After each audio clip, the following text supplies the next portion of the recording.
بما انه اليوم اخر يوم سنة 2023، تعالوا معي لنسأل تلاميذ مدرسة البيان شو احلى شيء صار معهم هالسنة. اني بعدت عن عالم وعشت لحالي. اول مرة بنجح بالمات بحياتي. اني استلمت سيارة. شو احلى شيء صار معك ب 2023؟ طول 3 سم. وين بلا؟ انه ختمت القرآن.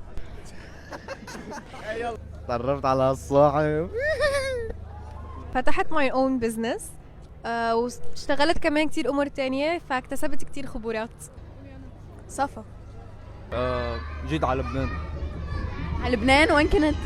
تركيا. إنه لغوا شهادة البروفيه. حجابي. عديت مرحلة من حياتي كانت كتير صعبة. انه ماما عشت من السفر. انه لقيت اللايون فيش انا وعم بغطس. انه هالسنة ما قصت شعري تركته طويل. إني علمتك. تعلمت انه ما اوثق بحدا. تعرفت عليها. تعرفت على راما.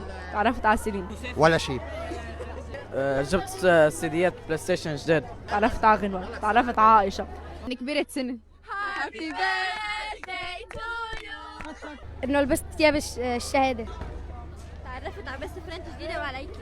ايه اني رحت اكلت شاورما عند ترك. اني تعرفت عليكي. جحد بالفيزيكس.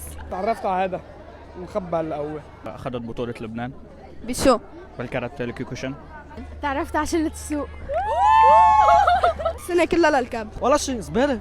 كلها كانت عذاب. لا، بالبيان صرت أول شيء مربي صف جريد 8 إنجلش، وصرت مسؤول المختبر بالبيان.